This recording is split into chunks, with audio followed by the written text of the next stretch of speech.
जिल्ह्यासह इतर जिल्ह्यातील ताज्या घडामोडी पाहण्यासाठी सिंधुदुर्ग 24 तासला सबस्क्राइब करा आणि बेल आयकॉनवर क्लिक करा। सिंधुदुर्ग 24 तास सदैव तुमच्या सोबत। पुढील बातमी पाहणार आहोत विस्ताराने। मिठमुंबरी बीचवर ऑलिव्ह रिडले कासवांची एका घरट्यातून 123 अंड्यांपैकी 81 पिल्ले सुखरूपपणे समुद्रात सोडण्यात आली। या प्रसंगी मिठमुंबरी गावचे सरपंच कृष्णा गावकर, कांदळवन समितीचे बीच मॅनेजर लक्ष्मण तारी, गाभित समाज देवगड अध्यक्ष संजय पराडकर आदी मान्यवर उपस्थित होते। या निमित्ताने सर्व मंडळींच्या चेहऱ्यावर एक वेगळेच कुतूहल पाहायला मिळाले। कासव संवर्धनाच्या माध्यमातून वन विभाग सावंतवाडी, कांदळवन कक्ष मालवण व कांदळवन प्रतिष्ठान मुंबई यांच्या माध्यमातून आगामी काळात या मिठमुंबरी बीचवर कासव महोत्सव आयोजित करण्यात यावा, जेणेकरून बहुसंख्य ग्रामस्थ व पर्यटक यांना कासव संवर्धनाचे महत्त्व व येथील संपन्न जैवविविधतेची परिपूर्ण माहिती घेता येईल व कार्यक्रमात सहभागी होऊन आनंद लुटता येईल, अशी मागणी देखील यावेळी ग्रामस्थांकडून व्यक्त करण्यात आली। कासव संवर्धन मोहिमेअंतर्गत वन विभाग सावंतवाडी, कांदळवन कक्ष, कांदळवन प्रतिष्ठान, ग्रामपंचायत मिठमुंबरी आणि ग्रामस्थ यांच्या वतीनं आज सोमवारी सायंकाळी 48 ऑलिव्ह रिडले कासवाची पिल्लं समुद्रात झेपावली आणि त्या अनुषंगाने या ठिकाणी ग्रामपंचायत मिठमुंबरीचे सरपंच बाळकृष्ण गावकर, ग्रामसेविका सौ गोळवळकर मॅडम, त्याचप्रमाणे अन्य ग्रामस्थ आणि या मोहिमेत सहभागी झालेले अनिल गावकर, जगदीश गावकर, साईदास गावकर ही महत्वाची मंडळी या ठिकाणी सहभागी आहेत। आणि या मोहिमेविषयी आपण जाणून घेणार आहोत साईदास गावकर यांच्याकडून। साईदास गावकर, ही मोहीम राबवित असताना आपण कशा पद्धतीनं या कासव पिल्लांचं संवर्धन केलं आणि आपण काय संदेश द्या? कासव संवर्धनाचं काम आम्ही अलीकडे चालू केलेलं आहे। आजूबाजूच्या गावाने जे चालू केलं त्याप्रमाणे आणि कासव वाचविण्याचा आम्ही प्रयत्न करतो। त्याप्रमाणे वन खात्याचे लोक आणि सोशल टीम सुद्धा आम्हाला चांगल्या प्रकारे सहकार्य करते।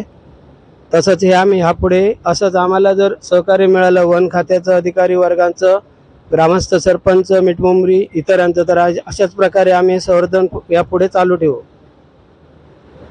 संवर्धन मोहिमेत आम्ही ग्रामस्थ पूर्णपणे सहकार्य करूच, पण त्याचबरोबर येथील स्थानिक ग्रामपंचायत यांची काय भूमिका आहे त्याविषयी आपण जाणून घेऊया सरपंच बाळकृष्ण गावकर यांच्याकडून। गावकर साहेब, आपण काय सांगाल या मोहिमेबद्दल?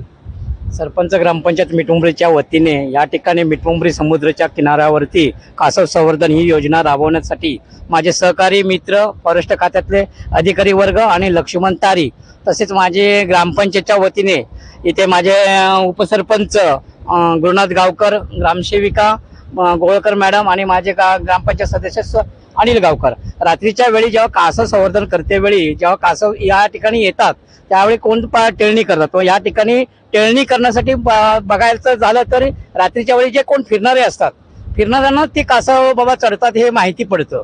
कासव ज्यावेळी आपल्या समुद्रावरती आल्यानंतर कासव बघण्याचं काम हे पोहणारे किंवा मच्छीमारी म्हणून एक काम करणारे अनिल गावकर हा माझा सदस्य आहे, साईदास गावकर प्लस जगदीश गावकर हे त्याच्यासोबत फिरणारे रात्रीच्या वेळेला असतात।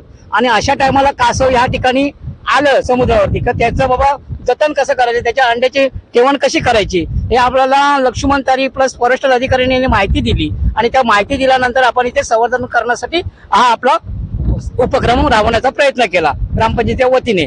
परंतु या ठिकाणी या समुद्रा ठिकाणी माझं मिठमुंबरी गाव पर्यटनाच्या दृष्टिकोनातून पर्यटनाच्या नकाशावरती येण्यासाठी माझं गाव रिस्पॉन्सिबल पॉसिबल या म्हणजे टुरिझम ह्या हेड खाली आपण या गावामध्ये अशा पद्धतीने रचना करण्यासाठी आपण प्रयत्नशील आहोत। म्हणजे आपल्याकडे जे काही असतील म्हणजे नैसर्गिक म्हणजे ऍग्रिकल्चर टुरिझम असू देत, म्हणजे त्याच्यावरती काम करण्यासाठी होऊ देत, कारण आपल्याकडे येणारे पर्यटक बाजूला कुणकेश्वर आहे, बाजूला मिठमुंबरी आहे, देवगड आहे, या दोघांच्या मधीत आपला गाव आहे, छोटंसं बेट आहे आणि सौंदर्याने नटलेलं आहे, माड बगीचाने काजूने सगळं नटलेलं आहे। त्याच्यामध्ये मच्छीच्या माध्यमातून इथे पर्यटक येऊन बघणार आहे, समुद्राचा आनंद घेणार आहे आणि त्याच्यात हा कासवाचा भर, डॉल्फिनचा भर हे जे बघण्यासाठी इथे प्रेक्षक पर्यटक वर्ग येतील यासाठी आपण प्रयत्नशील करत आहोत। आणि आमच्या गावाच्या वतीने, माझ्या ग्रामस्थांच्या वतीने आणि माझ्या टीमच्या वतीने आणि आपल्या सहकारी मित्राच्या वतीने आणि पर्यटनाच्या दृष्टीने हा मी प्रयत्न करत आहे आणि या प्रयत्नाला सगळ्यांनी जर साथ देत असल्यास तर इथे आपल्याला चांगल्या पद्धतीने पर्यटक इथे येऊ शकतील आणि आपला उदरनिर्वाह पर्यटनाच्या माध्यमातून होऊ शकेल। संवर्धन मोहिमेत संपूर्ण महाराष्ट्रात समुद्रकिनारी त्या ठिकाणी ही मोहीम राबवली जाते। अशाच पद्धतीच्या मोहिमा वेळाच किनारी देखील राबवली जाते, त्याचप्रमाणे अंजरले किनारी देखील राबवली जाते आणि त्या मोहिमेत सहभागी होऊन असणारे रोहित परब हे या ठिकाणी आता उपस्थित आहेत. मिठमुंबरी बीच या ठिकाणी या मोहिमेत देखील ते प्रत्यक्ष पाहणी करून माहिती घेत होते. आपण त्यांच्याशी संवाद साधूया की आपण याविषयी काय सांगाल. नमस्कार, माझं नाव रोहित रमाकांत परब. मी इकडेच वाघोटणलाच राहणारा आहे आणि याआधी मी वेळास आणि आंजरलेला कासव महोत्सवासाठी गेलो होतो. तर इथे पण त्याच प्रकारचा लोकांमध्ये जागरूकता पण निर्माण करायला हवी आपल्याला आणि त्यासोबत आपल्याला वन विभागाचा पण थोडाफार हातभार हवाच इथे. कारण की मी पाहिलं इथे की इकडे जसं कन्झर्वेशन केलंय त्यासाठी आपल्याला अजून सामग्री किंवा अजून अशी मदत आपल्याला हवी आहे इथे. आणि त्यासाठी मी जे वेळासला आपले कासव संवर्धन करतात आपले मोहन उपाध्याय म्हणून, त्यांच्याशी पण मी त्यांच्याशी एकदा बोलून घेतो या सगळ्यांबद्दल आणि त्यांना सांगतो की जर तुम्हाला जर पॉसिबल असेल तर तुम्ही इथे आलात तर खूपच बेटर होईल या सगळ्या दृष्टीने. म्हणजे ही पिल्लं आपण कोकणात याआधी यायची पण आपल्याला माहित नव्हतं कधी कशी यायची किंवा जास्त करून कुत्रे, मांजरं, ही पक्षी आणि परत आपल्या इथे येतात घोस्ट क्रॅब. तर ही पिल्लं जशी बाहेर येतात तसे ते खाऊन टाकायचे. त्यामुळे ही जेव्हा पिल्लं समुद्रात जातात ना त्याच्यातलं एखादं पिल्लू परत जगून इकडे येतात. ती सगळी आपण परत येतील याची हेच नाही, कारण की आतमध्ये कसं फिशरमॅनची जाळी असतात, तेल असतं, याने ती पुन्हा त्यांना खूप काय बोलतात एक प्रकारचा सामना करावा लागतो. सो मी अजून ज्या वरिष्ठ आहेत त्यांच्याशी मी बोलून एकदा बघतो, म्हणजे जे या सगळ्यामध्ये काय बोलतात ते एक नॉलेजेबल आहेत त्यांना मी पुन्हा सांगतो की इकडे येऊन तुम्ही लक्ष द्या. म्हणजे इथे पण आपल्या कोकणामध्ये पण कासव संवर्धन त्याच पद्धतीने होईल जसं आपल्या रायगडमध्ये वगैरे होतं.